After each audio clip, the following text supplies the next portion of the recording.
Coucou pour le direct. Je suis toujours à la recherche d'un petit signe qui me dit que c'est bien un direct, mais ça devrait le faire. Au secours. En plus, j'ai agrandi la fenêtre, donc voilà, vous êtes au courant de tous les petits soucis techniques qui n'en sont pas vraiment, vous inquiétez pas. Je réponds donc aux quelques questions qui se sont glissées dans l'actualité pendant que les, les questions et montaient et redescendaient. Au secours, j'essaie de meubler pendant que je retrouve. Voilà, ça marche. Je retrouve les questions que Shelly a, comme d'habitude, regroupées. Mais je ne trouve plus son poste. C'est affreux. Si, le 27 mars à 15h. Voilà. Voilà. Alors, il n'y a pas beaucoup de questions. Il n'y a pas beaucoup de questions et ça tombe très très bien parce que je voudrais y répondre, bien sûr. Et ensuite, en profiter pour vous annoncer les changements qu'on met en place à partir de demain. Alors, les questions. Nicole dit comment faire tenir des attaches sur une toile fine plate, merci. Alors je pense, Nicole, que quand tu parles de toile fine plate, tu veux dire carton entoilé, ça doit être ça. C'est vrai que c'est problématique. Le carton entoilé, c'est super parce que je vous l'ai déjà dit, hein, c'est même d'ailleurs à privilégier par rapport aux toiles de mauvaise qualité, parce que le carton entoilé, il est solide. Vous avez quand même le contact avec la toile, même s'il n'y a pas la souplesse d'une toile tendue sur un châssis. Vous avez le contact avec la toile et le grain de la toile, c'est super intéressant. Ça coûte moins cher, c'est donc de bonne qualité quand même. C'est fonction d'induction, mais c'est de bonne qualité. Ça se stocke sans prendre beaucoup de place, donc ça a beaucoup, beaucoup d'avantages de carton toilé, sauf un, et Nicole t'es tombée dessus, c'est difficile à accrocher. C'est-à-dire que quand tu fais quelque chose qui te plaît, quand tu veux l'offrir, etc., tu ne peux pas, comme avec un châssis classique, mettre une petite ficelle derrière et puis mettre sur un clou, et là, il n'y a rien. Donc, il faut trouver des systèmes. Alors, si tu l'encadres, c'est facile. Tu as vraiment fait un truc qui te plaît vraiment bien. Avec un cadre, c'est simple, puisque tu vas pouvoir encadrer ton carton toilette, l'emprisonner dans la baguette, et après, sur la baguette, poser très simplement une ficelle, un fil pour pouvoir accrocher au mur. Ça, c'est l'artifice, enfin le truc très simple. Si tu veux que le carton soit nu sans l'encadrer pour le fixer au mur, bah, il y a des attaches un peu triangulaires dans les bons magasins qui font l'encadrement, comme chez nous, et comme sur beaux-arts.fr d'ailleurs, notre boutique. Bah, il y a des systèmes, des petits systèmes mais autocollants qui permettent, avec un petit triangle, d'aller s'accrocher sur un clou. Ça, c'est faisable. Sinon, sinon, tu peux faire d'autres choses. Tu peux aussi coller un carton bois derrière, de petite dimension un petit peu inférieure aux dimensions du carton entoilé, et inciser le carton bois pour faire passer un système comme celui que je viens de décrire, avec un petit triangle ou un petit rond pour aller accrocher. Voilà, c'est tout. Mais voilà, c'est le handicap du carton entoilé. À part ça, c'est que des avantages. Voilà Nicole. Xavier dit je fais du spray paint art. Donc tu peins à bombe, quoi.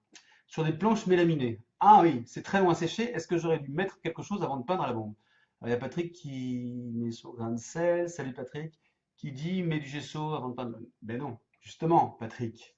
Écoute ce que dit Xavier. Xavier, il peint sur des planches de mélaminé. Je l'ai fait moi. D'ailleurs, j'ai encore du mélaminé que j'ai fait découper dans. Je sais plus si c'est le Roi Merlin ou Castor. Enfin, j'ai fait découper des planches de mélaminé. L'intérêt du mélaminé, si vous n'avez jamais essayé, c'est génial parce que ça sèche, ça ne pénètre pas. Ça fait comme si vous bossiez sur la avant-garde du Yupo. Presque. J'exagère un peu, mais c'est presque ça. Je me rappelle, moi, il y a quelques années maintenant, j'ai un photographe qui est venu faire un shooting ici, plein de photos de moi en train de peindre pour pouvoir m'en servir dans différents trucs. Et j'ai travaillé sur une immense planche de mélaminé pour faire un grand, grand fond, un ciel tourmenté, avec des spatules, des spalteurs, à l'acrylique. C'est génial. Ça marche, ou même aux encres d'ailleurs, ça marche super bien. Et ça sèche très lentement. C'est normal, Xavier. Si tu apprêtes avec quelque chose ou avec du gesso, bah, tu vas perdre cette surface extraordinaire parce qu'elle est un peu laquée. La mélaminée, c'est tout blanc. Non, non, non, il faut que tu restes comme ça et que tu laisses bien sécher. Ça marche, une fois sec, c'est nickel. Par contre, ça reste fragile comme il n'y a aucune pénétration qui se fait dans le support. Quand tu grattes, si tu grattes avec l'ongle, il ne faut pas gratter, quoi, parce que c'est comme sur une vitre, quoi. Tu vas pouvoir enlever la peinture. Mais sinon, les couleurs sont éclatantes, sont pétantes, puisque tous les pigments restent à l'extérieur, puisqu'ils n'ont pas pénétré. Je ne sais pas si tout va bien, si vous faites des cocos ou pas, je ne vois plus rien, je ne vois plus. Si, je me vois là. Ah si, ça y est. Et il y a des gens qui marchent, ça marche pas. Si, ça y est, j'ai vu Annick, ok. J'ai deux écrans maintenant, alors j'ai la tour de contrôle qui est ici et la caméra qui est là. On continue. On continue rapidos. Tadadi tadadam. Je dois repeindre des murs, Annick, justement. C'est peut-être pas, c'en est une autre Annick. Je dois repeindre des murs afin d'exposer pardon, des toiles d'artistes. Quelle couleur, teinte dois-je utiliser pour que les toiles soient les reines? Oh, mais faut qu'on les oublie, tes murs. Tu dois pas faire un truc beau, tu dois faire un truc fonctionnel. Je sais pas si c'est une galerie ou une galerie privée ou une salle polyvalente ou etc. Euh, Il n'y a que dans les musées, si tu veux, quand on fait des expos temporaires, qu'on crée, alors ça a un nom, je me souviens plus de ce terme, une scénographie, je crois. Bref, une espèce d'ambiance générale pour l'exposition, d'ambiance générale avec des teintes particulières qui donnent voilà, l'ambiance de l'expo. Quand on fait des expos pour exposer l'étoile, surtout quand on les connaît pas, c'est neutre, le plus neutre possible. Un blanc pas éclatant, un blanc plutôt cassé. Voilà, alors, vous avez peut-être hurlé, pensez que c'est, enfin, moi, je ne ferai pas autre chose que ça. On doit oublier, c'est comme les cadres, hein, en fait. Les cadres, ils doivent être là pour un cadre, un encadrement. Ils doivent être là pour magnifier le travail. Il ne faut pas qu'on dise, oh, le cadre est super beau. On a tout faux là dans ces cas-là. C'est l'œuvre qui est à l'intérieur qui compte. C'est pareil pour les murs, Annick. C'est les œuvres qui comptent et c'est pas les murs. Donc si tu dois repeindre, si tu peux repartir de zéro du blanc, c'est l'idéal.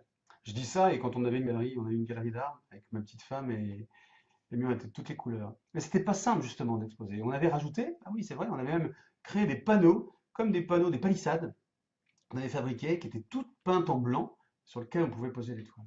Et les murs étaient un peu plus flush à côté. Donc voilà, du blanc, un peu cassé si tu trouves que le blanc est trop violent, mais du blanc, du blanc. Voilà, voilà. Il y a Shelly qui fait hop, coucou Shelly, hop. Christiane, bonsoir, bonjour, pardon, je dois signer mes peintures réalisées avec de la résine sur la totalité de ma toile. Comment puis-je faire? Sur la résine, on fait pas grand-chose. Salut. Euh, je sais pas. Je sais pas. Ça glisse, tout glisse sur la résine. Alors, tu peux peindre à l'acrylique sur la résine quand même. Donc tu peux, non mais c'est pas tu dois, tu peux signer avec alors j'appelle ça du Posca, je cite la marque, mais des crayons acryliques. Il y en a d'ailleurs aussi chez Molotov. Je vais bientôt vous montrer cette tuerie, c'est génial, mais globalement c'est des peintures acryliques avec une encre acrylique à l'intérieur. L'acrylique tient à peu près sur tout. Et sur la résine, ça tiendra. Tu peux signer avec ça. Mais alors, signer au pinceau avec de l'acrylique, bah, il faut vraiment avoir une peinture hyper concentrée, riche en pigments, pour pas être obligé de repasser plusieurs fois, parce que ça perd un peu quand même. Et puis à l'huile, d'ailleurs que je ne ferai pas ça, je ne sais pas comment ça va tenir. Et puis les solvants avec la résine, je ne sais pas. Et puis tout le reste, oublie bien sûr. Voilà, l'encre aux encres, ça ne tiendra pas. Donc l'encre acrylique, enfin voilà, l'acrylique très très liquide, donc celle en particulier qu'on trouve dans les feutres, par exemple Posca. Il y a d'autres marques. Voilà, c'est fini. Donc c'était cool. Bon, l'activité est cool en ce moment sur le web, sur les réseaux sociaux, enfin en ce qui concerne notre univers à nous. Bon, alors la transition. La transition, c'est qu'on va changer de formule. Je vous en parle plus en détail demain. Je vous ferai un petit direct qui sera visible en replay pour vous expliquer comment on fonctionne. On va travailler des thèmes maintenant. Donc on va faire un peu comme les ateliers live que j'ai déjà fait avec du monde. On faisait des démos ensemble, des tutos. Là, on fait un truc intermédiaire entre les conseils de Fred et les ateliers live. Je vais manipuler des produits. Là, enfin, on va se débrouiller, je sais pas où, on va se démerder pour avoir les caméras qui vont bien. Et j'interagirai avec vous. Ce sera sur une thématique donnée. J'interagirai avec vous pour répondre à vos questions en direct. Et ce sera visible bien sûr en replay. Voilà. Ça va rater au début, je pense, mais le projet me plaît. J'ai envie qu'on tente ça avec Shelly. L'idée, donc, c'est de se focaliser sur un sujet. Je vous en reparle en détail demain. Une enquête, un mail, je ne sais pas comment on va faire, mais ce serait bien que vous commenciez à imaginer des sujets. Par exemple, les gessos. J'en ai déjà parlé 2000 fois, mais il y a encore plein de questions dessus. Donc, on pourrait faire une session sur les gessos. Comment les poser, comment le choisir, sur quelle technique, etc., sur quel support. Les supports bois, on peut travailler sur les gels, on peut travailler sur le Bindex, pour ceux qui ne connaissent pas. On peut travailler sur plein de choses. Il y a plein de sujets. Les encres, justement, les marqueurs, les bons. Bon, il y a plein de trucs, plein de trucs qu'on ferait en direct, des petites sessions courtes, avec un petit topo, avec des manipulations, et puis vos questions pour venir enrichir tout ça. D'accord? Je vous en reparle demain, voilà, j'ai déjà tout raconté. Et je reprends le sujet, je vous en parle demain, et on se revoit très très vite. Je termine ici. À bientôt, bonne journée, salut!